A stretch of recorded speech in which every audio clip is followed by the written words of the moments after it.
Bonjour, bonsoir les amis et bienvenue sur un nouvel épisode de Beyond the Hoops. Aujourd'hui, on va vous parler des Golden State Warriors, mais avant qu'on démarre, pour tous ceux qui veulent soutenir le podcast, un petit like sur Spotify, Deezer, YouTube, un petit commentaire pour les référencements et bienvenue sur le podcast de Q-Basket.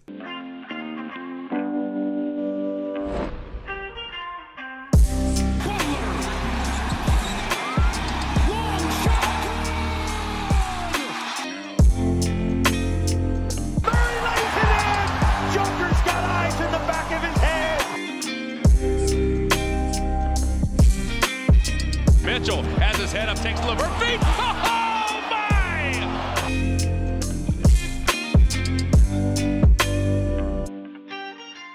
Alors, il y a de ça un petit mois maintenant, on vous a fait une série de podcasts sur les trades de la trade deadline justement, parce qu'ils étaient assez intéressants et assez bouleversants pour la ligue. Et il y en avait un sur lequel on a eu un œil tout à fait attentif, je pense, et je pense qu'on n'est pas les seuls.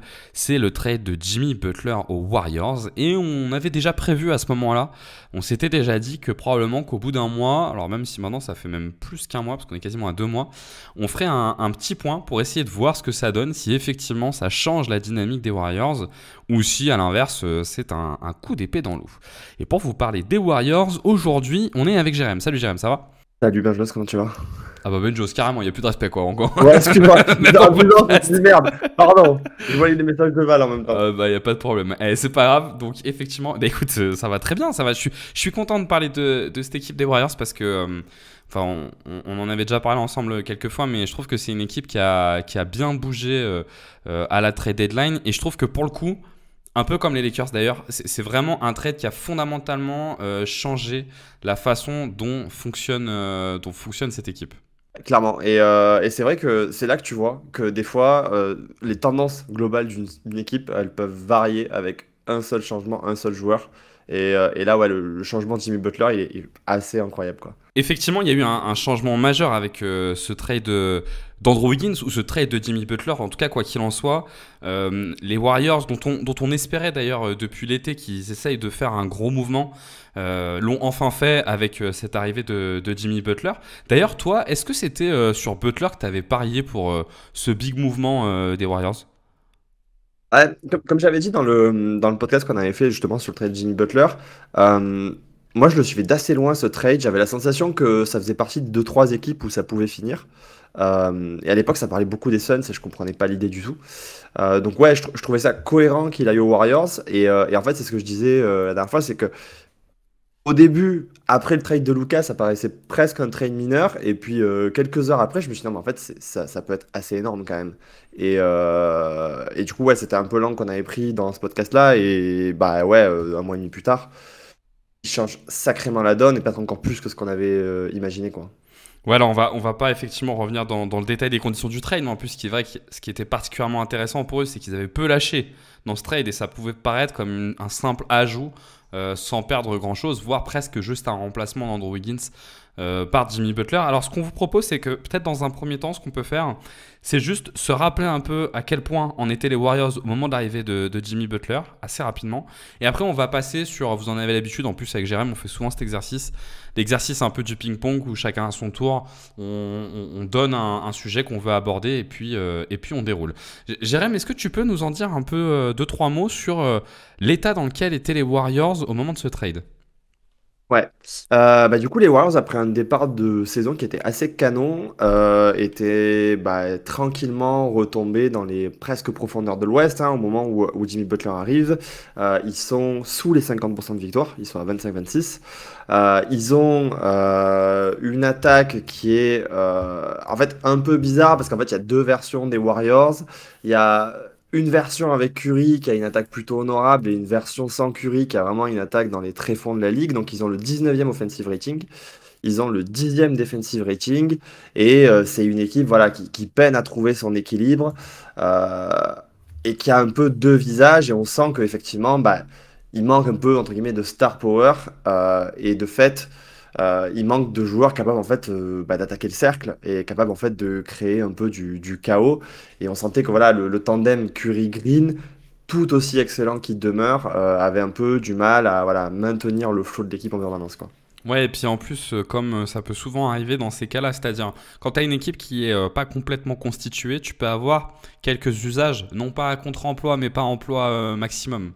Et donc typiquement, on voyait beaucoup d'utilisation de Curry sur du pick and roll, ce qui n'était pas forcément son meilleur registre. Et même si le fond de jeu des Warriors était toujours présent, on avait quelques utilisations, voilà, comme celle-ci, qui étaient un peu à contre-emploi. Et je pense qu'ils étaient aussi dans la recherche d'un modèle un peu plus optimisé, c'est-à-dire où tu arrives un peu mieux à mettre en valeur les qualités qui peuvent être très fortes de ces joueurs et pour le coup de moins voir les défauts. Et d'ailleurs, peut-être qu'avant qu'on rentre dans le détail, moi, le premier truc qui m'a marqué, tu vois, en regardant les premiers matchs, mais une fois de plus, on va revenir dans le détail de tout ça, mais c'est cet élément-là, justement. C'est à quel point Butler, Draymond Green et Steph Curry sont, tu vois, trois profils hyper complémentaires. Et j'ai pas de doute qu'on reviendra en détail là-dessus, mais je sais pas si toi tu as eu la même sensation, ou c'est vrai que cet aspect-là est apparu dès les premiers matchs en fait. Et d'ailleurs, ils ont tout de suite commencé à gagner des matchs. Il n'y a pas eu vraiment de phase d'adaptation. Non, il y a eu zéro phase d'adaptation et on avait l'impression que Jimmy Butler, en fait, il était déjà prêt à jouer dans ce système-là. Et en réalité, je pense que le jeu du hit ressemble un peu quand même à celui des Warriors. Et du coup, c'était une évidence pour lui de rentrer là-dedans. Et moi, par contre, au moment où on avait fait le podcast, juste après le trade, j'avais un peu l'impression qu'il n'y aurait pas forcément une synergie très forte entre les trois, ou du moins. En fait, on avait tellement fantasmé des fois des synergies entre superstars qui se faisaient pas. Tu vois, je pense à l'exemple de Lillard Giannis où on l'avait fantasmé pendant des années. Et en fait, le fameux jeu à deux, il a jamais vraiment pris. Bah là, en fait, je voulais pas être déçu et c'était bien au-dessus des attentes. C'est-à-dire qu'il y a une vraie synergie entre les trois. Il y a vraiment un jeu quasiment en triangle qui se met entre les trois assez régulièrement, quoi. Ouais, notamment offensivement, mais même défensivement, on trouve autour de Draymond et de Butler, alors qui peuvent parfois être des profils qui peuvent paraître similaires, c'est-à-dire des espèces de connecteurs défensifs. En fait, pas tant que ça. C'est-à-dire il y a un vrai, on va dire, chef d'orchestre de la défense avec Draymond Green qui donne les consignes, et il y a le connecteur avec Jimmy Butler qui pour le coup fait en plus le lien et presque le relais vers les autres. Pas un relais vocal, mais un relais dans la capacité à faire les bonnes aides, dans la capacité à faire les bonnes rotations. Et alors là, la synergie, elle est quand même assez impressionnante aussi défensivement entre les deux, quoi. Ouais, elle est assez folle. Et puis pour le coup, tu te rends compte que généralement, en fait, enfin, pour le coup, il n'y a pas de limite au nombre de défenseurs intelligents que tu peux avoir. C'est-à-dire que Ouais, généralement, c'est c'est vrai. pas quelque chose où, tu vois, comme en attaque, des fois, où on peut se dire, bah, quand il y a trop de porteurs de ballon, ça peut être compliqué. Généralement, en défense, il n'y a jamais trop de bons défenseurs. Et ouais, là, tu as quand même deux, enfin, QI basket défensif absolument, absolument fabuleux, quoi. Alors, ceci étant, et puis on s'était dit avec Jérém que c'était peut-être le dernier point un peu dans le regard dans le rétro qu'on pouvait avoir avant d'aller sur ce que ça donne. Cette arrivée-là impliquait quand même un départ, qui est le départ d'Andrew Wiggins. Et d'ailleurs, on a vu quelques analystes dire ouais, perdre Andrew Wiggins pour avoir la version de Jimmy Butler de 2025, l'intérêt est peut-être limité. On va revenir dessus. Évidemment, c'était un regard qui était très maladroit. N'en reste que Andrew Wiggins est un joueur qui a été hyper structurant pour eux. Pour vous donner un ordre d'idée, le trio Steph Curry, Draymond Green, Andrew Wiggins, aujourd'hui, donc quand on vous parle au 28 mars, il cumule, je crois que j'avais regardé, c'est 550 minutes. C'est encore 135 minutes de plus que n'importe quel autre trio dans leur roster. Donc pour vous dire à quel point, en fait, l'équipe, elle était quand même construite autour de la synergie entre les trois. Et notamment, Andrew Wiggins a apporté quelque chose que n'ont pas du tout les deux, mais qui n'ont pas vraiment par ailleurs dans leur effectif. C'est la dimension un peu hustle, athlétique aussi, un peu verticale sur la défense notamment, je trouve un peu verticale sur la défense. Et aussi connecteur, mais là on va voir que Jimmy Butler, pour le coup, là il remplit plutôt très très bien les cases. Mais ce qui est certain, c'est que avec tout ça, ils ont quand même perdu un joueur qui était hyper structurant pour eux. Toi, tu pensais quoi de la saison d'Andrew Wiggins jusqu'à ce trade? Parce que pour le coup, autant l'année dernière, c'était pas une très bonne saison, autant cette saison, il faut reconnaître qu'elle était quand même plutôt pas mal, hein. Bah ouais, bah, effectivement, la saison de Wiggins, il sortait d'une année qui est effectivement super compliquée pour lui. Et on avait vu passer beaucoup de news autour du fait que bah, humainement c'était compliqué, il y avait beaucoup d'absence de sa part. Et on avait un peu l'impression que ouais, ce Wiggins-là, il avait peut-être un petit peu disparu et il a fait un rebond absolument fabuleux là sur le début de l'année et on se disait qu'on avait retrouvé effectivement le joueur qu'il fallait, mais le problème c'est que dans le même temps, bah, les Warriors avaient un peu amorcé leur déclin et que du coup, bah, même s'ils avaient retrouvé cette version-là de Wiggins, c'était plus vraiment le joueur qu'il fallait ou en tout cas ils avaient besoin de plus de la part d'un joueur qui avait quand même un contrat assez important et du coup, enfin, en tout cas, je pense qu'on était d'accord là-dessus pour dire que on n'avait pas trop peur que Jimmy Butler il remplisse pas, on va dire, voilà, le job et qu'il n'apporte pas surtout le supplément que Wiggins ne pouvait apporter parce que c'est pas son jeu en fait. Bah tout à fait. Alors après, Wiggins en plus fait plutôt des bons débuts avec le Heat, hein. Il est retourné autour des 20 points de moyenne avec des bons pourcentages. Donc c'est pas le sujet du podcast, mais en plus je trouve ça assez cool en fait de voir ce joueur revenir de cette façon-là. C'est vrai que l'année du titre, il était absolument essentiel. Tu vois, quand on parle de complémentarité, pour le coup, il avait réussi à trouver la complémentarité avec Clay, Steph et Draymond. Alors il n'y a plus Clay maintenant, mais il avait réussi à trouver la complémentarité avec les trois et c'était assez important. Et donc forcément, ce trade-là impliquait de casser un peu une alchimie existante et forcément des questions se posaient sur la capacité à en créer une nouvelle et sur ce que cette nouvelle alchimie pouvait donner factuellement. Et ben écoute, Jérém, ce que je te propose, c'est qu'on fasse, comme on se l'a dit au début, qu'on se fasse un peu un ping-pong, c'est-à-dire qu'on se donne un peu chacun notre tour, en se faisant confiance sur un ordonnancement qui devrait faire sens, mais qu'on se donne un peu la main chacun notre tour sur des points qu'on a vus et qui nous semblent intéressants d'aborder. Et ben, je te laisse la main en premier. Quel est le premier point que tu as envie d'aborder ? Bon, c'est une évidence, hein, mais je pense qu'un des principaux ajouts que Jimmy Butler offre à cette équipe des Warriors, c'est la pression qu'il met au cercle. Et les Warriors en avaient terriblement besoin. Donc, avant son arrivée, ils sont 22e au nombre de tirs pris au cercle et 22e à l'adresse au cercle. Donc, ils font vraiment partie des équipes qui sont ni bonnes dans le volume, ni bonnes dans la qualité de la finition. Et en plus de ça, ils sont 28e au free throw rate. Donc 28e en capacité à générer, on va dire, des lancers francs. Et bah, vu que c'est la zone la plus efficace au basket et que le lancer franc est le tir le plus efficace au basket, bah, clairement, l'attaque des Warriors, comme on le disait, elle était plutôt moribonde. Depuis qu'il est arrivé, c'est tout à fait une autre équipe. Alors, il me semble que là, à ce stade, ils sont, je crois, 3e au free throw rate. Et bah, clairement, dans la pression au cercle, ils sont plutôt rentrés dans le je crois qu'ils sont 13e à l'heure actuelle. Et c'est Jimmy Butler qui vraiment à lui seul apporte cette pression-là. Bah, déjà parce que lui, individuellement, il est assez fabuleux. Et puis il apporte un dynamisme offensif que les Warriors, en fait, n'ont jamais eu. Même à la grande époque des Warriors, ils n'ont jamais eu un joueur qui est à ce point projeté vers l'attaque de l'arceau et qui est à ce point efficace, en plus, dans le domaine. Et il me semble que le on-off des Warriors, donc avec Jimmy Butler et sans Jimmy Butler sur le terrain, c'est plus 7,4 lancers francs pour 100 possessions. Bah, clairement, c'est le plus gros différentiel NBA. Et je trouve que clairement, c'est le game changer offensif qui fait que l'attaque des Warriors, d'un coup, est beaucoup plus polyvalente, quoi. Puis c'est sûr que effectivement, ils avaient.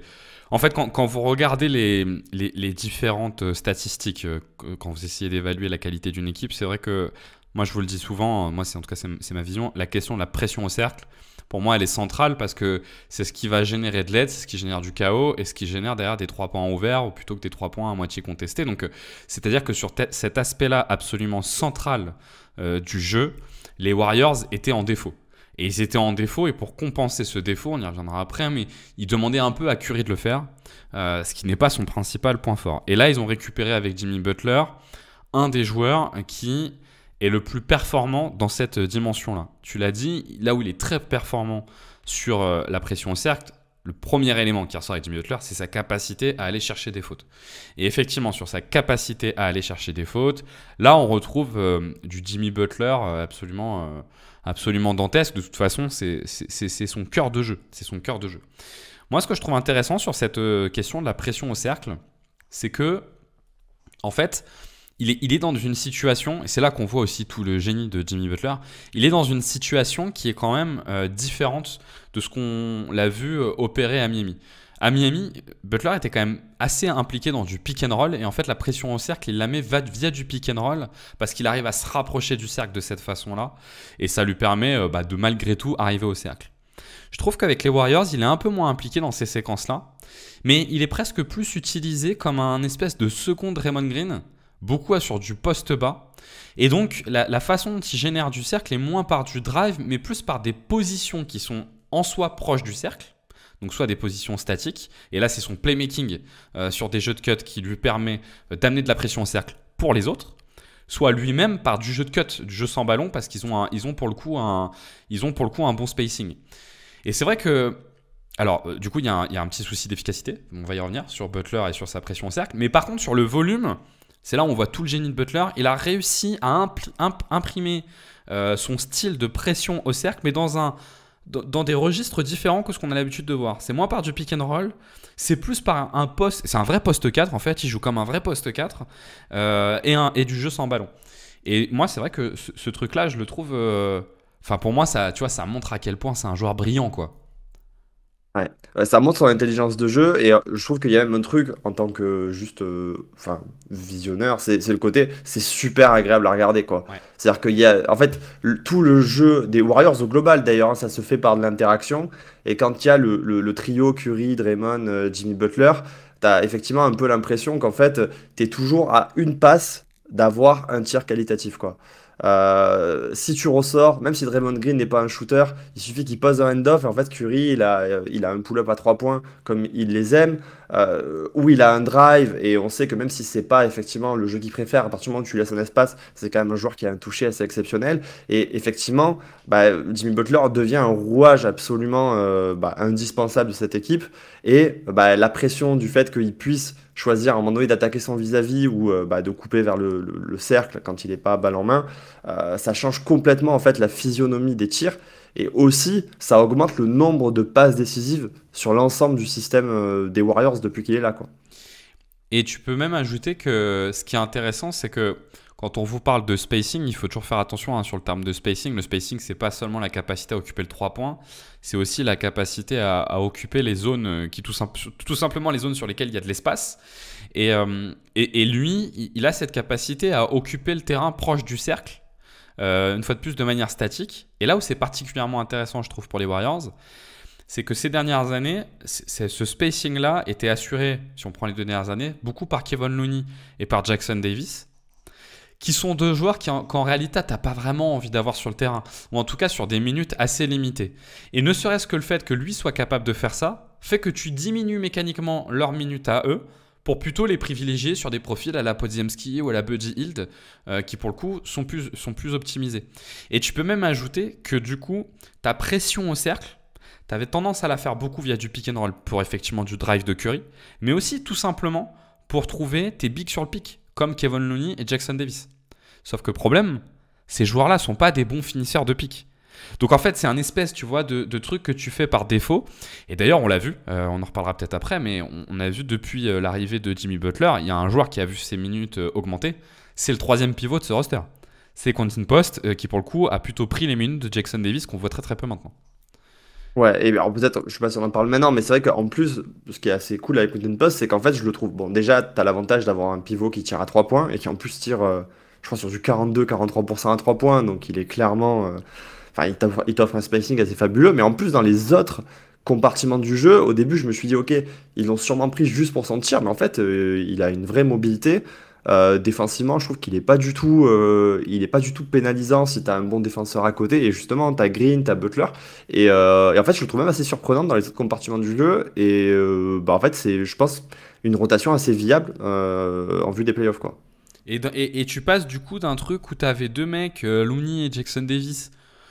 Kevon Looney commence à être un peu fatigué. Je trouve que défensivement, c'est toujours intéressant. Moi, Jackson Davis, j'ai jamais trop adhéré au projet de Jackson Davis, qui était là par défaut parce qu'il faut apporter cette pression au cercle et du coup tu n'en as plus besoin et donc effectivement tu gagnes tout en remplaçant du coup par un profil plus adapté.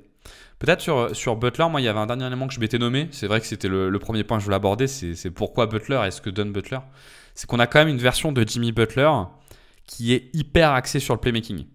Et ça, moi, je trouve ça intéressant parce que Butler est un scoreur qui peut, on l'a vu, je crois que c'était contre les Bucks où on a vu la version Butler Playoff. Il me semble que ils ont mis Jimmy Playoff là, je sais plus contre qui c'était. Ou en tout cas, il était un peu plus agressif au scoring.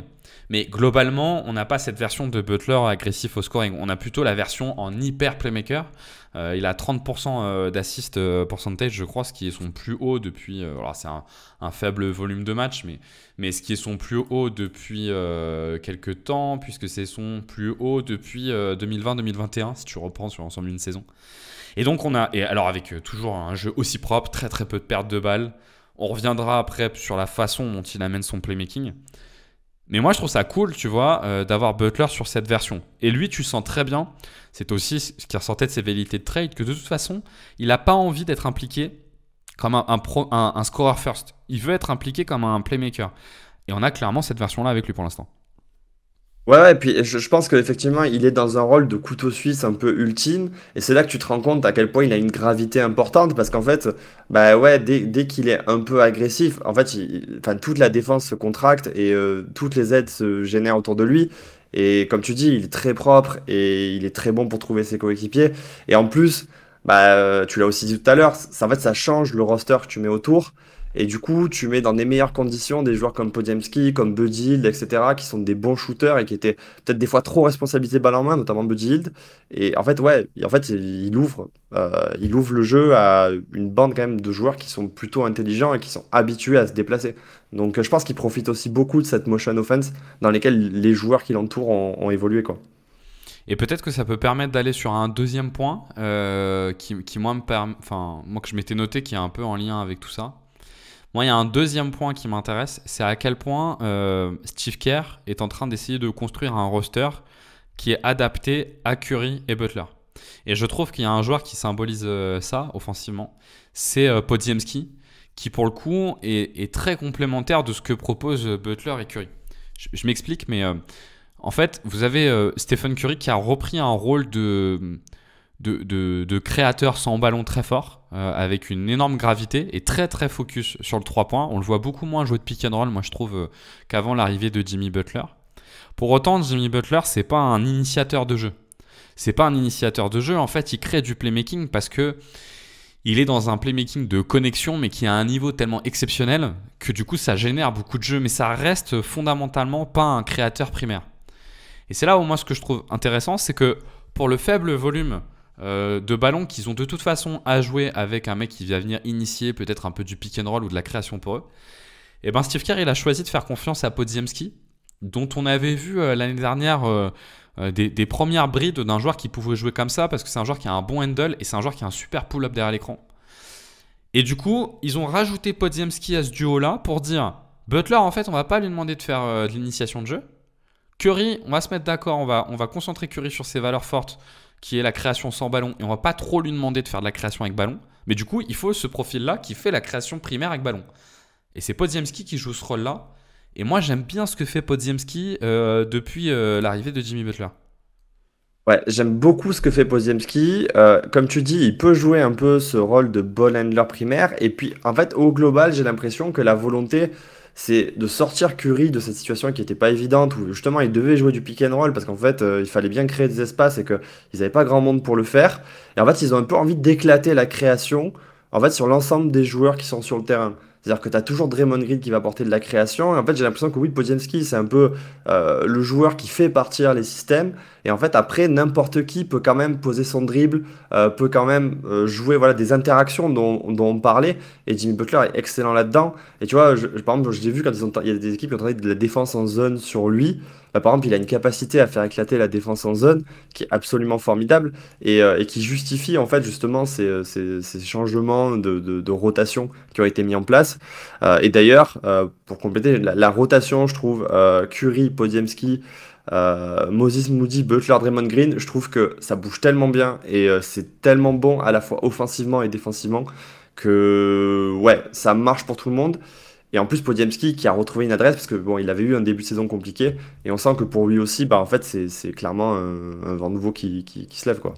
Et puis c'est le meilleur moyen pour les Warriors de pouvoir mettre en place leur motion offense, d'avoir un meneur de jeu, parce que là pour moi c'est Podziemski qui joue meneur de jeu beaucoup plus que Curry, d'avoir un meneur de jeu qui est capable de t'initier du jeu avec qualité, mais c'est pas non plus un top initiateur, parce que le risque que tu aurais d'un top initiateur, c'est de te mettre du coup à ne plus jouer la motion des Warriors, mais à jouer surtout du pick and roll. Et je trouve qu'il est pile, tu vois, dans cet interstice là qui te permet à la fois d'initier le jeu nécessaire pour quand même combler les moments où la motion ne peut pas jouer, et pour autant conserver la motion. Et c'est vrai que la complémentarité, elle est assez évidente, et du coup, elle met vachement en valeur aussi, t'as raison, moi je trouve les joueurs comme Buddy Hield ou comme Moses Moody. Buddy Hield parce que il est plutôt bien fait dans ce jeu de motion, c'est tellement un joueur adapté à ce jeu de motion que du coup il trouve des tirs qui ressemblent beaucoup aux tirs que peut trouver Curry. Et Moses Moody parce qu'il est sur des bouts de chaîne, parce que du coup ça permet de générer plein de petits écarts leur motion, et sur les bouts de chaîne il est souvent pas loin Moody. Même si avec Moses Moody il y a toujours la même chose. Moses Moody, on a des choses qui nous donnent envie de penser à un très bon joueur, mais il y a un vrai problème d'efficacité. Mais bon, ça c'est toujours un peu le problème avec Moody, quoi. Pour le coup. Donc effectivement, moi j'avais ce deuxième point sur la complémentarité entre Podziemski, Curry et Butler.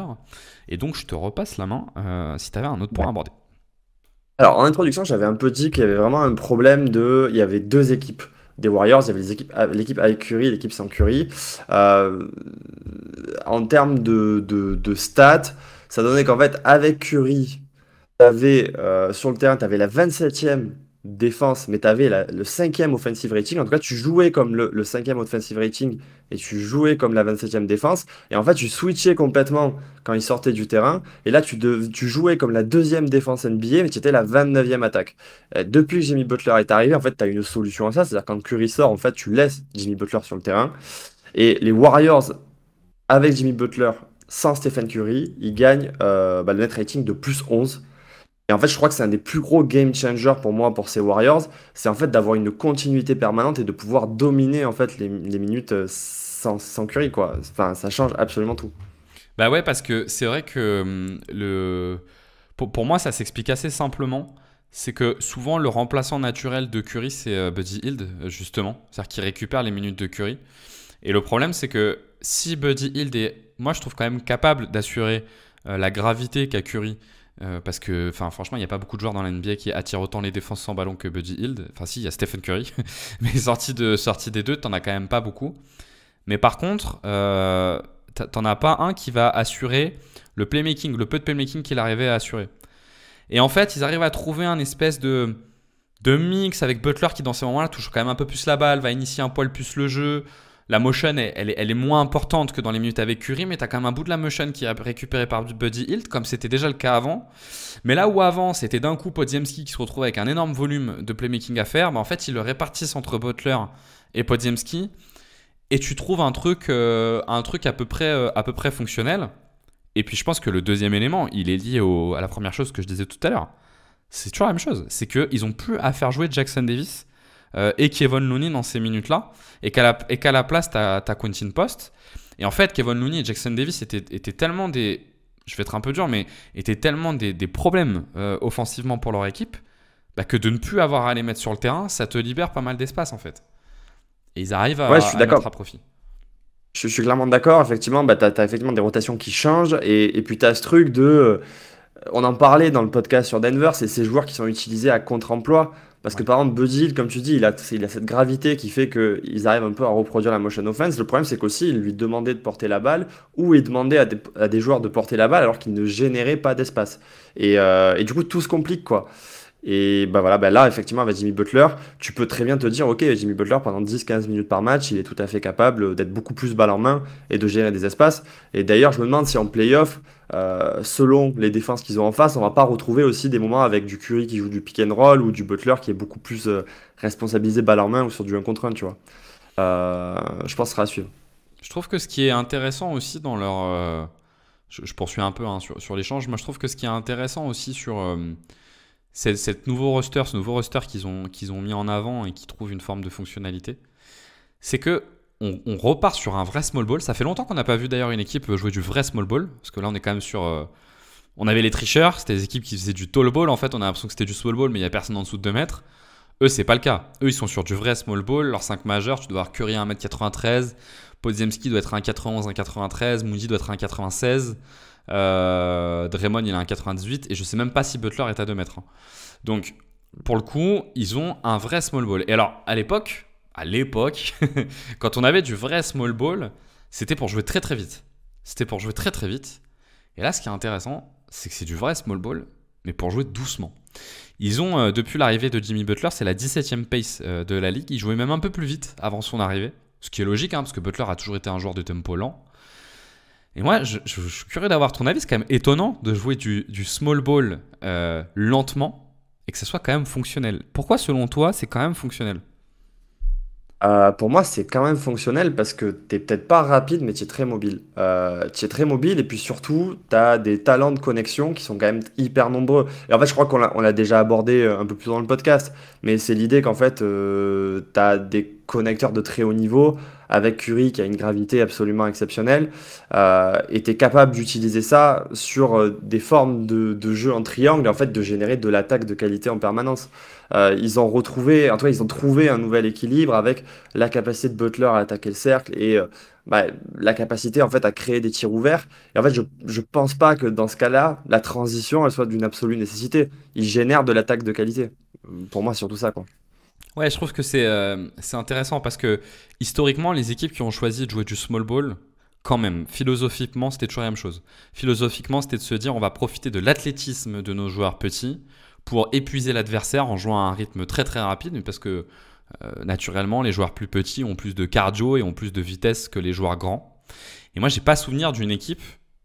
Allez, peut-être les Houston Rockets d'Anthony qui jouait small ball, mais c'était un faux small ball, c'était quand même un peu plus grand et qui jouait pas si vite que ça, qui ralentissait quand même énormément le jeu et qui après était sur du full switch demi-terrain en défense. Mais j'ai pas souvenir d'une équipe qui quand même vraiment va sur du small ball pour autre chose que accélérer le jeu, vraiment accélérer le jeu et même faire du spacing, du full spacing, parce qu'eux ils sont même pas dans du full spacing hein, pour le coup. Et en fait, Non, pardon, non, vas-y. Vas-y. et le choix J'allais qui- dire, en fait, t'avais les Rockets, oui, d'Anthony version Russell Westbrook, en fait. Mais justement, comme il y c'est avait ça que je Russell pense, ouais. Westbrook, Ouais. t'avais une volonté aussi de booster Westbrook avec de la transition. Donc même eux, en fait, c'était pas réellement ça, quoi. Ouais, exactement. Et je trouve que c'est une des premières fois où on voit une équipe qui se dit, en fait, on va faire un peu fi de la question de la taille parce qu'on a une telle complémentarité dans nos binômes et on a une telle intelligence de jeu qu'en fait, c'est ça qui va venir nous compenser notre problème de taille.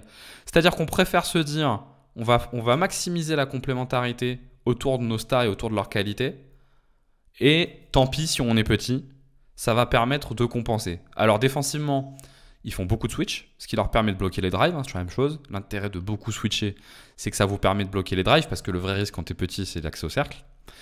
Et offensivement, bah, ils font pas le choix d'accélérer les jeux, mais ils font le choix par contre de vraiment s'appuyer sur leur qualité de leur binôme majeur en attaque. Donc le playmaking de Butler, le decision making de Butler, et la gravité de Steph Curry. Et je pense que tu touches un point, c'est que en fait, quand il y avait des versions de small ball, généralement c'était quand même dans une idée de maximiser l'attaque.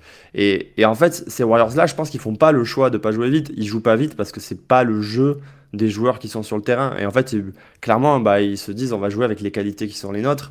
Et nos qualités, c'est bah, l'intelligence de jeu, la qualité de déplacement, on va dire la polyvalence des joueurs qu'on met sur le terrain. Mais par contre, le truc, c'est que souvent, ces small balls-là, ils étaient soit bons défensivement, mais complètement surexposés aux rebonds défensifs qu'ils n'arrivaient pas à gérer. C'était le cas, par exemple, des Warriors de la grande époque. C'était leur faiblesse. Et en fait, là, le truc, c'est que la défense, elle est exceptionnelle, hein. La défense des Warriors, là, on est sur une top 2, top 3 offense depuis l'arrivée de Jimmy Butler. Et en plus de ça, bah, je trouve que tu arrives plutôt bien à maîtriser le rebond. Donc, tu donnes même pas une quantité de seconde chance particulièrement choquante, quoi. Ouais, je suis d'accord avec toi, effectivement, on l'a effleuré plus tôt, mais ce small ball là, pour l'instant, il est fonctionnel défensivement, en fait, presque plus qu'offensivement. Et parce que à un moment donné, ils ont deux joueurs, ils ont deux cerveaux défensifs, mais qui sont, enfin, je sais pas, tu vois, si tu prends c'est peut-être même les deux plus gros cerveaux défensifs de la ligue, en fait, Jimmy Butler et Draymond Green, parce que les autres gros défenseurs qu'on met en avant sont souvent des grands qui ont des très fortes qualités athlétiques. Je dirais pas par exemple qu'Anthony Davis est un cerveau défensif comme peut l'être Draymond Green ou Jimmy Butler, ni Victor, ni même Rudy Gobert. C'est des bons cerveaux défensifs, hein, je dis pas le contraire, mais eux deux, c'est vraiment des mecs qui vont venir te connecter l'ensemble de la défense. Et je trouve que ça fonctionne parce qu'ils sont ces mecs-là aussi, quoi. Draymond Green use certainement de sa qualité de communication. Ça, pour nous, c'est un peu plus dur à palper, mais on peut le supposer. Mais de son incroyable polyvalence défensive. Et Jimmy Butler, il est dans une connexion défensive sur les rotations, sur la coordination des rotations, qui franchement, moi je trouvais exceptionnel, tu vois. Et c'est ça qui, à mon sens, rend tout ça fonctionnel parce qu'à côté d'eux, ils sont pas des très bons défenseurs. Hein. Podziemski, c'est vraiment pas un bon défenseur. Curry, ça va. Et Moody, il a rien d'incroyable en défense. Hein. Enfin, tu vois. Non, en fait, ils ont rien d'incroyable, mais par contre, ils ont quand même un truc pour une équipe petite, je trouve, c'est qu'ils ont quand même beaucoup de physique assez tanké. Tu vois, par exemple, Moses Moody, oui, il fait que 1m96. Par contre, je trouve que physiquement, t'as l'impression qu'il pèse beaucoup plus que sa taille et qu'il a une envergure qui, je trouve, est assez importante. Donc, ils ont un peu ça pour eux, mais je suis d'accord avec toi, oui, en fait, ils n'ont pas des défenseurs exceptionnels. Ils n'ont pas non plus, par contre, des défenseurs très très faibles, je trouve. Tu vois, par exemple, Moses Moody, c'est pas un défenseur catastrophique. Podziemski, je trouve qu'il s'en sort pas trop Ah mal. ouais, ok. Moi, je trouve, honnêtement, je trouve pas ça horrible. Après, bon, probablement que tu vas être ciblé à d'autres moments de la saison. Ouais, peut-être. Après, de Mais toute façon, alors, un autre point, par on a contre, vu qu'avec du pré-switch, tu peux cacher un mec. C'est deux, c'est dur, mais un mec, ça c'est se deux fait. le problème. Ouais. Ouais, un mec, ça Mais se fait. Curry, effectivement, bon, faut voir quoi. Faut voir. Par contre, là, il y a un truc pour la saison régulière, je trouve, qui est aussi à prendre en compte, c'est que j'ai l'impression qu'on a un Jimmy Butler qui est quand même hautement plus impliqué que ce qu'il était à Miami. Que tu sens que là, ils sont aussi quand même sur une volonté de remonter et que peut-être qu'en termes d'intensité, ils sont bien au-dessus de certaines équipes qui se gèrent un peu, Hmm. quoi. J'ai l'impression que eux, ils sont pas là-dedans du tout parce qu'ils n'avaient pas ce luxe-là jusqu'à il y a quelques semaines, quoi. Oui, et puis je pense qu'ils ont aussi, tu vois, l'avantage de ces équipes qui sont, dont le moteur c'est l'intelligence de jeu et qui en plus tout de suite mettent en place un système de jeu différent, c'est que ça leur donne un temps d'avance sur les autres. Et puis en fait, petit à petit, les équipes, elles vont commencer un peu à comprendre comment ça fonctionne et à se réajuster. Et moi, j'ai trouvé que dans les matchs contre Miami, contre Atlanta et contre Toronto, ils ont dû perdre deux des trois, peut-être même les trois d'ailleurs. Non, les trois d'ailleurs. Euh, ils- une équipe, enfin, ils ont réussi. Les trois équipes leur ont fait mal de la même façon. C'est la verticalité. Notamment Kelly Ware leur a fait assez mal et bon, c'est assez logique. Alors on voit bien que la verticalité sur pick and roll, ils arrivent très très bien à la gérer avec les switches, mais quand la verticalité elle vient sur du jeu, tu vois, un peu en triangle, en trois quatre passes, là c'est plus compliqué parce que ton switch te suffit pas et là ça fait mal.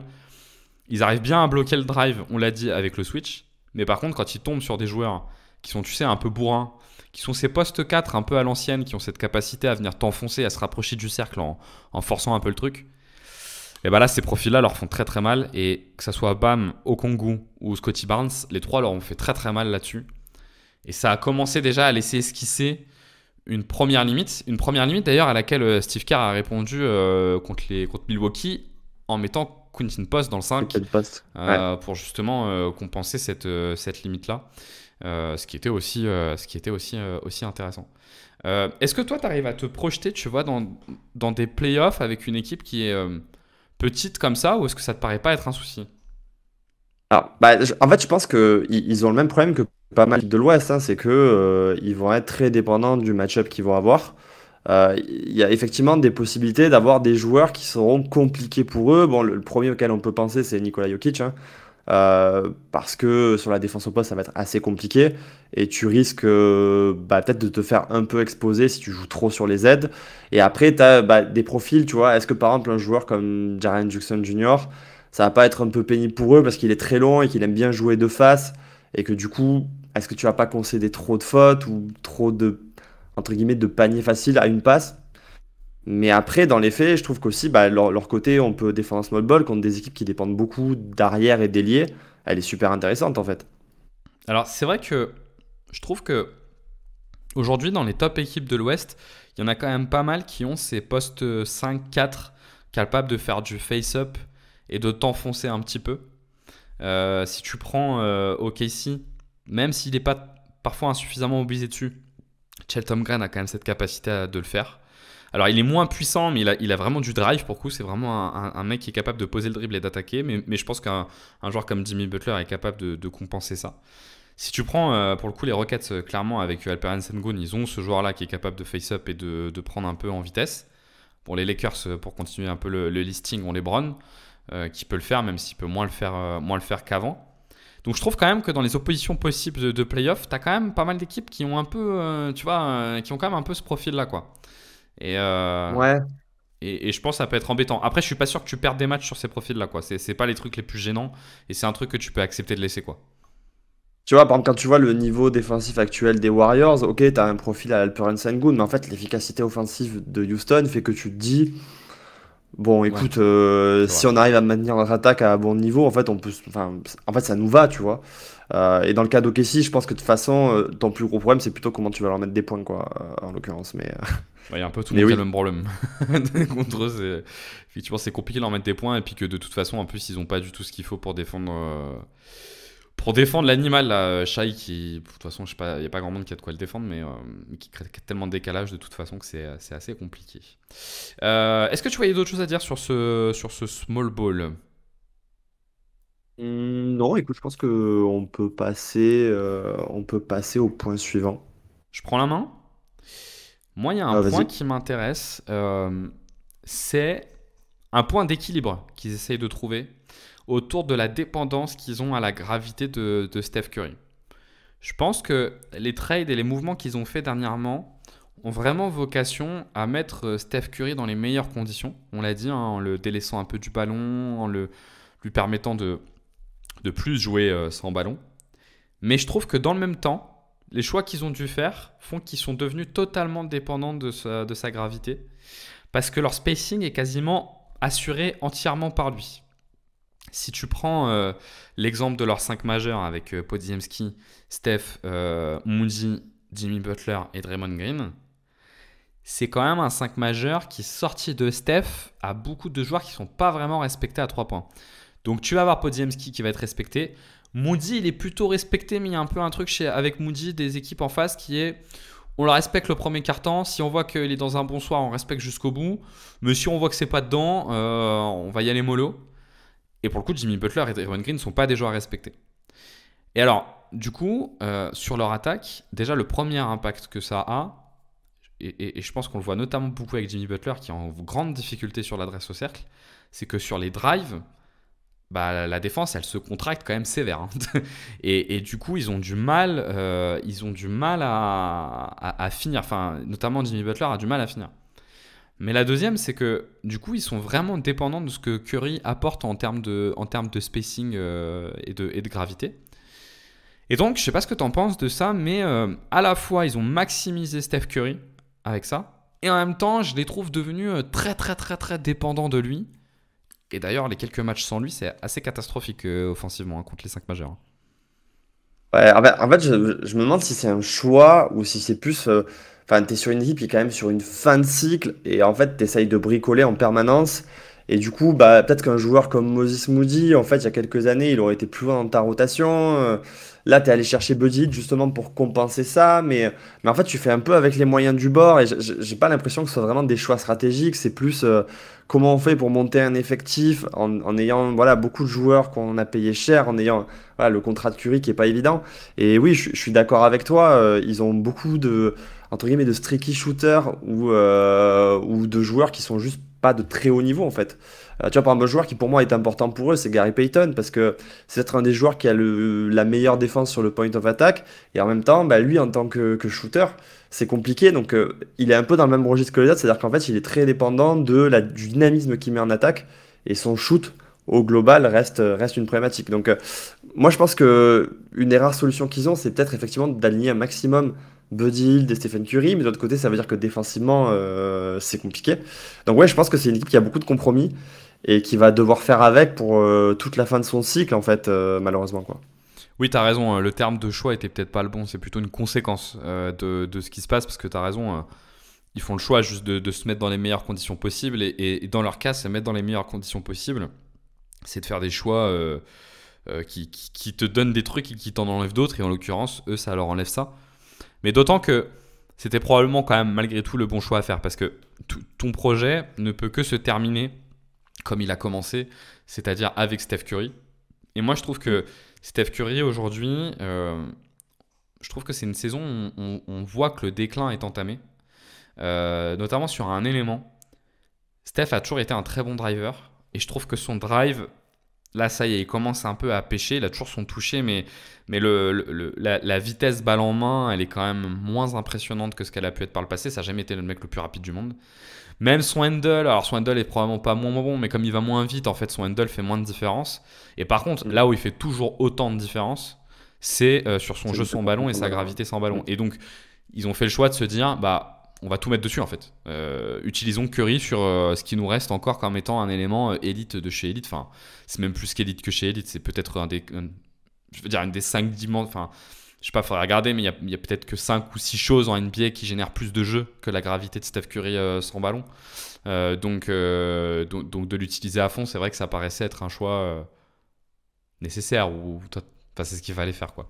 Ouais, non, mais clairement, clairement. Et oui, oui, je suis d'accord avec toi qu'effectivement, sur le drive, c'est moins bon. Et j'ai même l'impression qu'en fait, globalement, le moteur dans ce type d'attaque-là, il a plus le moteur absolument incroyable qu'il avait eu il y a encore 2 3 ans, qu'il avait il y a encore 2 3 ans. Et ouais, ça se ressent, quoi, ça se ressent. Ça se ressent. Le 5 Butler Green, quand même, sur le spacing, il fait très très mal, hein. Sur l'attaque de cercle, dès que tu attaques le cercle, ça se referme quand même sévère de chez sévère, hein. Donc bon, Ouais. Mais c'est. tu vois, ça me fait penser que, en fait, les Warriors, malgré leur réputation d'être une équipe qui tire beaucoup à 3 points, à la base, le spacing, il était quand même beaucoup construit autour du tandem Stephen Curry-Klay Thompson. Et tu vois, quand on a fait la série sur, enfin, le podcast sur la série Warriors Rockets de 2018, on s'était aussi rappelé à quel point il y avait beaucoup de non-shooters dans cet effectif des Warriors. Donc ça a toujours été là. Mais c'est vrai que par exemple, le fait que Klay Thompson bah, ait décliné beaucoup plus vite que les autres, ça a aussi, je pense, beaucoup déséquilibré en fait la construction initiale des Warriors, quoi. Ouais, tout à fait. Ouais, ouais, tout à fait. Est-ce que tu vois un autre point qui te paraît important? Ouais, moi j'ai un point sur. En fait, bah, comme on dit, ils n'ont pas vraiment d'initiateurs majeurs, ils dépendent beaucoup de Podziemski. Et en fait, ce que je trouve, c'est que du coup, comme ils sont beaucoup sur un jeu de connexion et de coupe, leur attaque du cercle, elle est beaucoup basée en fait sur, tu sais, sur des passes qui viennent en fait en mouvement. Et je sais pas si tu as remarqué ça, mais je trouve qu'il y a des matchs où ça fait un petit peu peur parce que je me dis que dans le contexte de playoff face à des défenses qui vont, bah, pour le coup, être parmi les meilleures défenses de la ligue, j'ai un peu peur de leur capacité à pas perdre une quantité monstrueuse de ballons. Il y a eu 2 matchs comme ça, dont celui contre Denver, qui était sans Jokic, où en fait, ils ont perdu, mais je crois, peut-être 14 ou 15 ballons dans la première mi-temps, parce que justement, en fait, toutes ces passes-là, quand il y a des défenseurs qui sont longs et qui sont mobiles, bah, c'est compliqué. Et le problème, c'est que en fait, les Warriors aujourd'hui, ils sont complètement dépendants de ça pour générer des paint touches. Et ouais, ça pose, je pense, aussi un problème de match-up pour eux, quoi. Je m'étais pas fait la réflexion sur le risque que ça impliquait. Et je peux être un peu rassuré par le fait qu'ils aient Jimmy Butler et Draymond Green qui sont de nature des joueurs qui perdent peu le ballon sur ces passes un peu intérieures. Par contre, la réflexion que je me suis faite en les regardant, c'est à quel point ils arrivent à créer des lignes de cut, notamment face au cercle, qui, s'ils arrivent à avoir des avaleurs d'espace, peuvent être assez mortelles, quoi. Et le premier auquel je pense là-dessus, je te vois sourire parce que je pense que tu vois vers qui je veux aller, c'est Jonathan Kuminga, qui pour le coup, pour moi, est un vrai avaleur d'espace. Et je m'étais fait la réflexion en les regardant jouer. Kuminga était blessé au début. Que mettre Kuminga là-dedans, c'était peut-être un vrai bon moyen pour le coup d'avoir cette avaleur d'espace qui en tout cas va permettre de profiter de ces lignes de passe. Je reviendrai peut-être sur Kuminga après, qui a montré du bon et du moins bon. Mais moi je trouve ça intéressant ce que tu dis, mais en tout cas là où je suis complètement d'accord, et là où je suis complètement d'accord avec toi, c'est que leur création elle se fait beaucoup par un départ sur le poste bas. Ce qu'on voit plus Mm. du tout en NBA en fait. Ce qu'on voit plus du tout en NBA. Alors c'est vrai que c'est leur fond de jeu parce que donner le ballon poste bas, notamment à Draymond pendant longtemps, mais ça peut même être à Claire à un moment donné. Et d'avoir les shooters qui tournent autour d'écran, ça a toujours été ça. Mais là, ils le mobilisent encore plus parce il y a Draymond, mais il y a aussi Jimmy Butler maintenant qui peut faire ça. Donc, Ouais. et ça crée une attaque qui est, tu l'as dit tout à l'heure, hyper agréable à regarder et qui, pour le coup, c'est vraiment le fond de cette attaque, quoi. Et c'est une attaque qui est assez originale parce que c'est vrai que je l'ai vu mentionner quelques fois, mais que ça ressemble en fait à une version moderne un peu de la Triangle Offense. Et je me demande si ils n'ont pas aussi, en fait, s'ils sont pas inspirés de la période Butler aux Bulls, c'est à l'époque Pogazol, etc., où les Bulls jouaient vraiment, bah, il faut jouer le triangle, quoi. Et ouais, c'est une version un peu next-gen de ça, et avec des passeurs du niveau de Green, Butler, ça donne un truc qui est effectivement très très cool à regarder, quoi. La question, effectivement, c'est comment. Enfin, si on a abandonné ce type d'attaque, c'est pas pour rien. C'est parce que les défenses, parce que enfin, en fait, le problème que vous avez, c'est qu'effectivement, vous créez des passes dangereuses dans des situations où vous avez souvent deux mecs qui sont sous le cercle. Et le problème, voire 3 s'il y en a un qui cut. Et le problème, c'est que si vous la perdez, bah, vous créez une situation de contre-attaque qui est une situation de 2 contre 4 vite. Enfin, 2 défenseurs, 4 attaquants. Et en fait, le problème, c'est que les pertes de balles, tout de suite, tu te fais martyriser sur ce type d'attaque-là. Donc, on verra si effectivement. Et oui, il y a eu quelques échantillons de matchs, effectivement, où je trouve que c'était assez nettement le cas. Et bah, ça pose la question, tu vois, face à des équipes comme OKC, si c'est pas un no-go de suite, en fait, quoi. Ouais, tout à fait. Tout à fait. Ouais, je suis d'accord avec toi. Je suis désolé, je suis complètement déprimé hein, sur OKC. Je me demande un peu en ce moment qu'est-ce qui est pas un no-go contre eux, quoi, tu vois. Parce que là, en ce moment, ils jouent avec des 5. Gros, ils mettent pas importe le 5 qu'ils mettent, ils mettent plus 20 points. C'est n'importe quoi. Enfin, j'ai regardé. Après, il y a beaucoup d'équipes aussi qui vont résigner et j'ai l'impression qu'ils reposent des joueurs, etc. Là, il y a un peu Mais un abandon général, j'ai l'impression, en saison régulière. Ok, on joue contre OKC, on va reposer nos joueurs, on verra au prochain, quoi. je regardais leurs 5 majeurs avec Holmgren, Hartenstein, Lou Dort, Cason Wallace et chez Gilgeous Alexander. Non, Edward J-Dub dans le lot, pardon. J'ai dû aller à la 5e page de NBA Stats pour le voir en minutage. C'est-à-dire que genre leur meilleur 5, il a jamais joué de la saison et ils vont finir à 70 victoires. Enfin bref, peu importe. C'est pas un podcast sur OKC qui de toute façon profitons-en tant qu'ils sont pas encore champions et qu'on a l'impression qu'ils peuvent ne pas l'être parce qu'après on est mort pour 4-5 ans. Alors moi j'avais un autre point peut-être un peu dans le prolongement de ce que tu dis sur les passes que ça peut faire le lien. C'est justement Jonathan Kuminga pour le coup. Que moi j'attendais beaucoup dans le retour dans cette équipe parce que leur spacing crée, je trouve, des situations qui sont vraiment parfaites pour les cutters et les avaleurs d'espace. Et que Jonathan Kuminga, c'est sa principale qualité à mon sens. C'est un mec qui est capable en fait de sentir la cut. C'est un bon cutter déjà. C'est un mec qui est capable de sentir la cut et en fait de récupérer la balle sur quelque chose qui pour vous est loin du cercle, mais en fait de finir assez rapidement au cercle parce qu'il est quand même assez explosif et aussi assez puissant. Le problème, c'est que je m'attendais à ça. Et effectivement, sur les premiers matchs, il y a eu un peu de ça, mais dans un contenu un peu laborieux. Non, le vrai problème, c'est que Kuminga, il ne peut pas jouer dans un 5 avec Draymond Green et Jimmy Butler. Parce que là, pour le coup, les problématiques de spacing deviennent too much. Tu te retrouves avec 3 joueurs qui ne sont pas respectés. Et pour l'instant, on est dans une situation où en fait, c'est Kuminga qui joue le rôle du shooter, non naturel. Donc, il se retrouve à beaucoup shooter à 3 points. Les lignes de cut, elles existent. Ça va qu'il est très puissant et très rapide et qu'il arrive à trouver des finitions. Enfin, putain, dès qu'il fait une cut, ils sont 3 à lui sauter dessus. D'autant que Kuminga, il n'a pas forcément le spacing, il n'a pas forcément le playmaking pour trouver la passe un peu géniale, tu vois, qui va permettre de ressortir. Et du coup, je sais pas ce que t'en penses, moi j'avais un truc de me dire, peut-être que dans leur 5, là, avec Podziemski, Curry, Draymond, Butler, si tu mets Kuminga en plus, en fait, ça va avaler les espaces, ça va faire très mal. Mais en fait, Kuminga, il n'est pas vraiment jouable avec eux. Et du coup, là où il aurait pu être une espèce de bascule en étant un 6e homme très impactant, il se retrouve finalement à être juste un joueur de complément qui ne peut pas jouer beaucoup plus qu'une vingtaine de minutes, quoi. Ouais. Alors moi j'ai toujours été assez tiède sur Kuminga parce que j'ai l'impression qu'il n'y a pas une version un peu ultime de lui qui ressort. Pour ce que tu en dis là, en fait effectivement, instinctivement je me dis oui c'est un joueur qui pourrait profiter des mouvements de balle, faire une coupe, se projeter vers le cercle et effectivement profiter de ses qualités athlétiques. Mais j'ai l'impression que du coup, comme c'est pas un spacing idéal, il est pas du tout là-dedans. Et autant moi tu vois je trouve que son playmaking il m'étonne. Parce que il a quand même tendance à trouver des angles, je trouve, pas faciles, notamment dans les corners, sur du mouvement. Parce que vraiment, j'attendais pas forcément de lui. Par contre, moi, ce qui me gêne, c'est comme tu dis, comme il n'arrive pas à finir au cercle, il se retrouve balle en main, et quand il fait pas une passe, il prend des tirs qui, non seulement sont pas des tirs naturels pour lui, mais en plus, je trouve, en termes d'intelligence de jeu, de prendre ces tirs-là, ça n'a aucun sens, quoi. Ce serait même une pulsion de s'arrêter, d'attendre et de ressortir tranquillement et de reset entre guillemets, le système. Mais lui, ce qu'il fait, j'ai du mal à comprendre. Et du coup, j'ai tendance à penser qu'il serait peut-être limite même mieux sans lui par moment, quoi, quand il est là. Et c'est dommage parce que techniquement, tu as quand même beaucoup investi sur lui dans le sens où tu l'as jamais inclus dans des trades, ou en tout cas, tu l'as pas inclus dans un trade, et qu'il aurait pu avoir une valeur. Donc, ouais, moi je suis assez dubitatif et du coup, j'aime pas du tout ce qu'il apporte au global à ces Warriors-là, quoi. Bah, d'autant que c'est un volume player.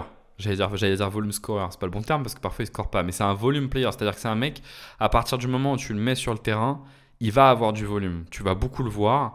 Il y a cet effet un peu tornade que tu peux avoir par exemple chez Westbrook sur une version top classe, tu vois, genre top classe. Il a un peu cet aspect-là. Donc si tu le mets sur le terrain, il va forcément prendre des shoots, il va forcément slasher beaucoup. Et d'ailleurs, ça doit être leur deuxième joueur qui prend le plus de tirs ou leur troisième joueur qui prend le plus de tirs. Hein. Ça traduit aussi ça. Hein.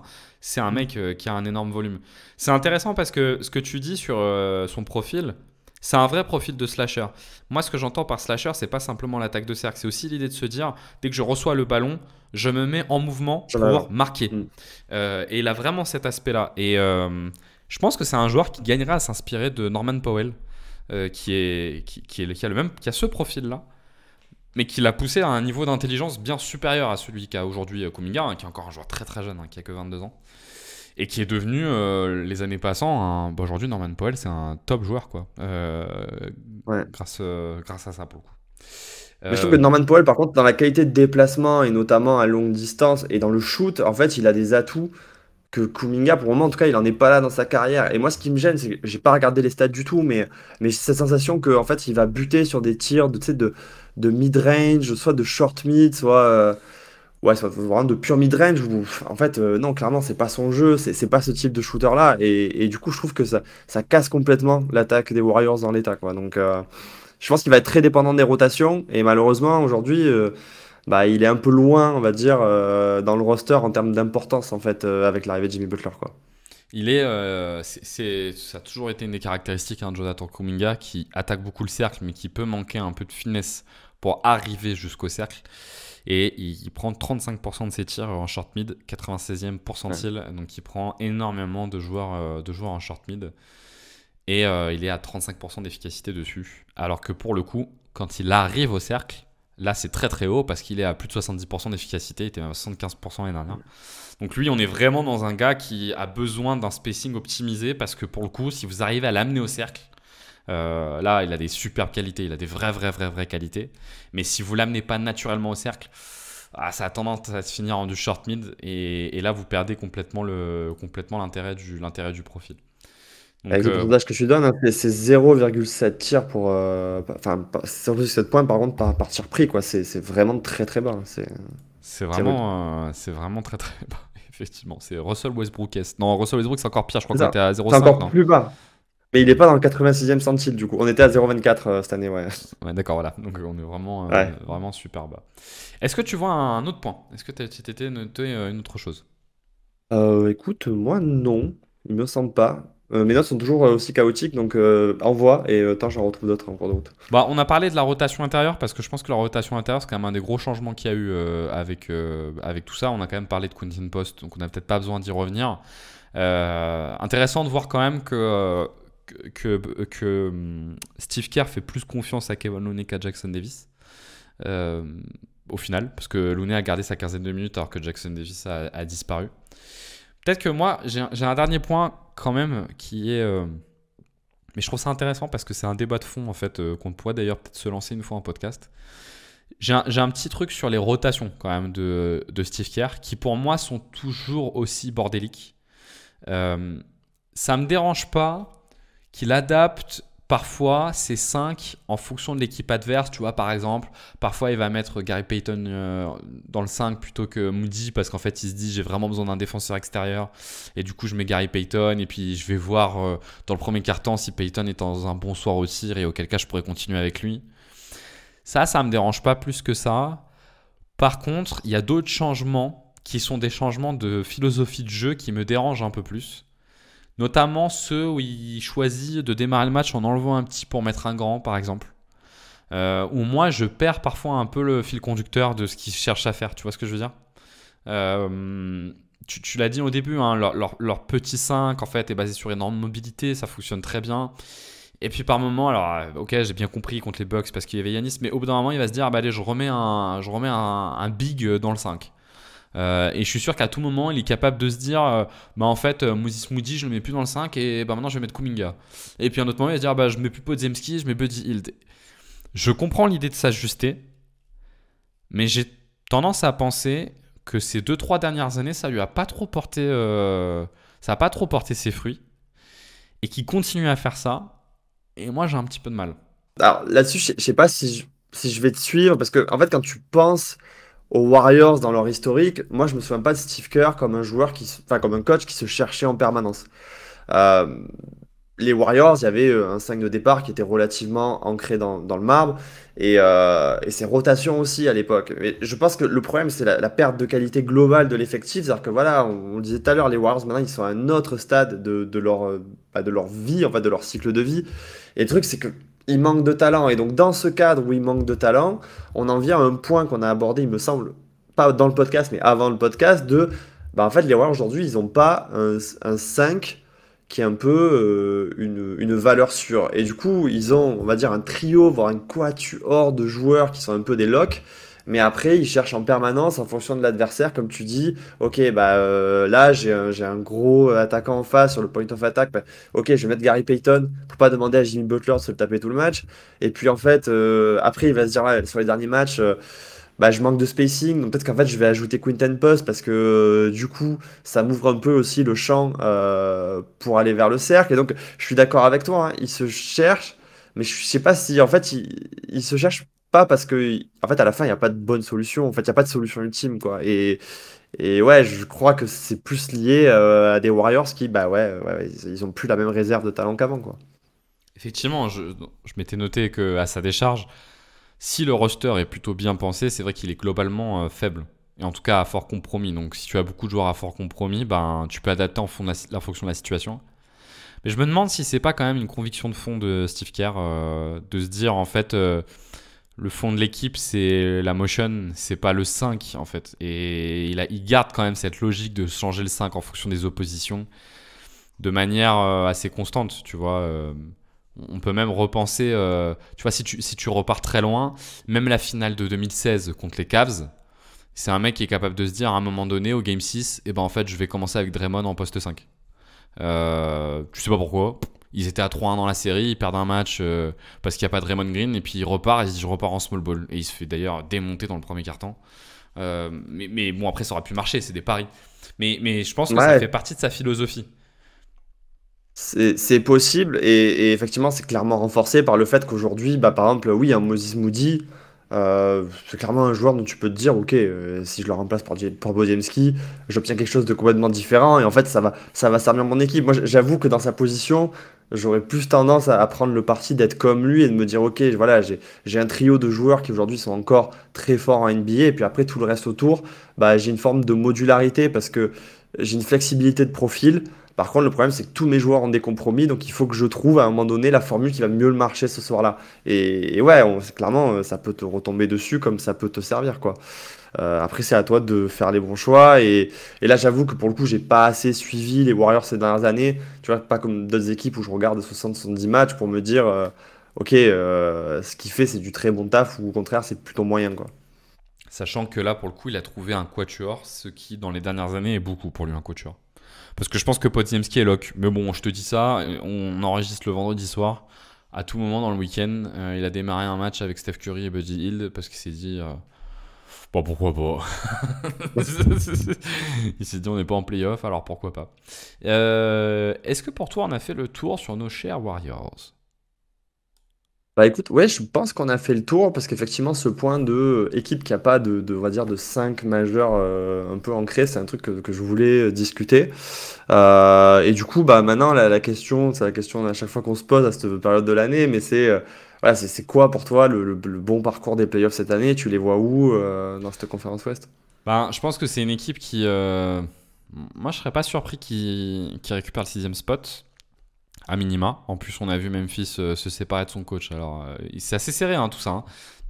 Là, il reste que 10 matchs, ceci étant. Donc, ça va commencer à aller vite. Peut-être qu'effectivement, la seule vraie place disponible, c'est la 6e qui va jouer entre Minnesota, les Clippers et les Warriors.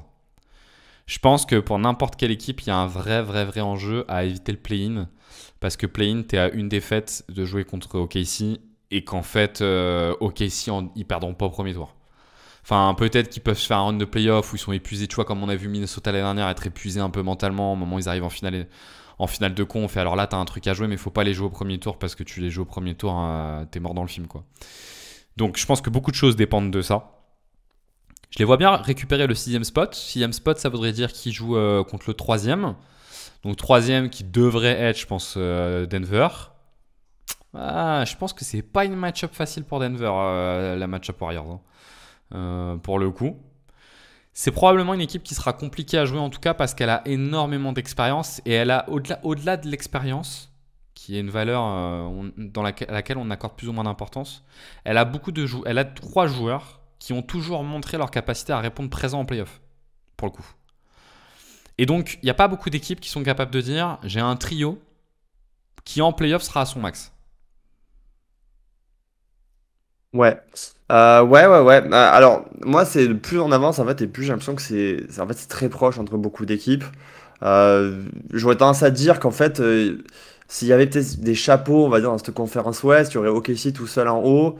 Euh, j'ai toujours l'impression que malgré la défense pourrie, Denver est peut-être, on va dire, dans un deuxième au-dessus du reste. Mais qu'après, tout dépend en fait énormément des match-ups. Et dans ce lot-là, ouais, je pense que les Warriors, là où ils ont un bon coup à jouer, c'est que il y a peut-être ils sont peut-être moins sensibles, tu vois. Par exemple, comparé aux Clippers, je trouve qu'ils souffriront énormément face à une équipe qui a un big très fort. J'ai l'impression que ces Warriors-là, par la présence de Draymond Green et par la qualité, euh, on va dire, de rotation qu'ils ont, en fait, je pense qu'ils vont très très bien s'en sortir. Et moi, c'est plus l'attaque qui me fait un peu peur. J'ai peur que l'attaque, pour le coup, elle est plutôt mid en fait à l'heure actuelle et que bah, si tu tombes sur une défense qui arrive bien à couper tes lignes de passe et qui arrive bien on va dire, à gérer, tu vois, toutes ces coupes vers le cercle, notamment de face au cercle dont on parlait tout à l'heure, ça puisse devenir un peu compliqué avec des Warriors qui perdent beaucoup de ballons. Et dans ce cas-là, ça peut se compliquer pour eux. Donc, ouais, en vrai, j'aurais tendance à aller voir, ouais, soit sortir au premier tour, maximum au second, mais j'ai du mal à voir une grosse surprise des Warriors. C'est pas l'équipe que je vois là-dedans, quoi. Je suis d'accord, hein, sur le point. Enfin, je sais pas si c'est ce que tu veux dire, mais moi, je trouve que c'est une équipe qui sera probablement plus à l'aise face aux équipes qui veulent jouer un peu lentement et très physique, genre Denver, que face aux équipes qui sont hyper athlétiques, très verticales et très athlétiques, type Houston. Non, mais tu vois, on en a parlé tout à l'heure. Moi, je pense que Houston, c'est une très mauvaise match-up pour eux. Je pense que Houston, c'est l'enfer parce que, en fait, tu vois, c'est peut-être l'équipe qui peut le moins bien gérer le duo Amen Thompson Sengun, tu vois, par exemple, je pense. Et donc, Ouais, en fait, c'est tout con, mais c'est en fait leur problème, c'est que c'est une équipe de vieux aussi. Enfin, en tout cas, les stars sont âgés et que ça, en playoff, je pense que ça pèse lourd, tu vois. On l'a vu sur une saison, une équipe qui peut faire les efforts et récupérer mieux que les autres à la fin d'une série, ça peut faire la différence, quoi.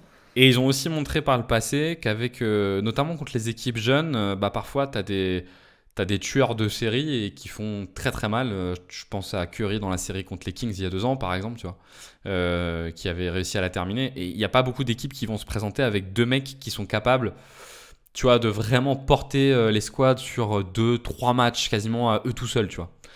Ils ont quand même Curry et Jimmy Butler qui peuvent te sortir dans une série en 4 matchs, 3 matchs où vraiment ils portent l'équipe, ils font un énorme truc. Et ça, les Lakers sont un peu ça quand même avec Luka et LeBron. Je suis pas sûr que Houston a ça. Enfin, je suis même convaincu que Houston n'a pas ça. Je pense qu'en fait, il y a que les Lakers, c'est eux qui ont ça. Je crois que les Clippers n'ont plus ça aujourd'hui. Minnesota n'a pas ça. Denver a juste Jokic qui peut vraiment faire ça. Moi, je crois pas à Jamal Murray. Je pense pas à OKC, hein. Je pense pas à OKC. Donc, je pense que c'est une force, ça. Ça, je pense que c'est une vraie force. Parce que si tu arrives à coincer l'un des deux, bah, l'autre peut quand même porter les squads pour faire gagner, pour faire gagner le match. Le mec, il est fan des Lakers et il me dit, je crois pas en Jamal Murray. T'as pris combien de winners de Jamal Murray l'année dernière, s'il te plaît? Non, mais c'est pas pareil. C'est pas pareil. Ça compte pas, ça. Écoute, Ça compte pas. Ok, bon argument. voilà. Non, mais attends, à un moment donné, Jamal Murray, il est fort que contre les Lakers. Donc, ça va, quoi. Enfin, depuis 2 ans, il est fort que contre les Lakers. Ça va. C'est pas une règle, ça. Enfin, Voilà, mauvaise ok, foi. il est super fort pour attaquer le pic D'Angelo Russell, Rui Hachimura. Ah bah, GG à lui, mais bon. Hmm. Mais, Ok, mais, non, ok. mais bon, là, ça sera Moses Moody et Draymond Green, donc ce sera pas pareil. Voilà. Ça Non, marchera ok, pas. très bien. Ouais, c'est beaucoup plus dur, effectivement. Non, effectivement, t'as raison. C'est Euh, vrai que Denver, on a quand même 2, mais je pense que Murray, c'est un. Enfin, après, il est très très bien en ce moment. Mais je pense que c'est un cran en dessous quand même. il est bien en ce moment, ouais. Mais oui, non, mais je suis d'accord avec toi, c'est un grand tout. Mais Jokic 50 dessus. Donc bon, c'est toute la limite. Allez, moi pour me mouiller quand même et finir en me mouillant, je pense que ça va sortir au premier tour contre Houston. Ok. Je sens bien Ok. le truc comme Ouais. ça. Bah moi c'est marrant parce que pourtant Houston je pense que c'est un match-up qui leur irait pas trop mal parce que je pense que Houston va galérer offensivement. Enfin je trouve que face à une défense comme celle des Warriors, ok t'as Sengun qui va être un peu pénible mais en fait au global je pense que c'est un bon match-up pour eux. Par contre je pense que les autres équipes sont peut-être plus polyvalentes, qui ont des meilleures attaques, c'est là que ça va être pénible. On verra ce que Donc ouais, ça moi j'ai tendance à donne. aller voir premier tour, après deuxième tour sur un match-up favorable ou une série un peu tronquée par les blessures, mais ouais, au global je suis d'accord avec toi, Peut être ça devrait pas aller intéressant plus haut d'ailleurs que 50. de faire ensemble la preview de Houston Warriors si jamais d'aventure il y a Ouais, ce match-up là. On conclut là-dessus? Ça te va? allez, C'est tout bon? ça me va. N'hésitez pas à nous rejoindre sur le Discord, à nous donner votre avis aussi sur les Warriors et sur cette nouvelle version. En tout cas, restez connectés, on trouvera rapidement de quoi parler. À plus!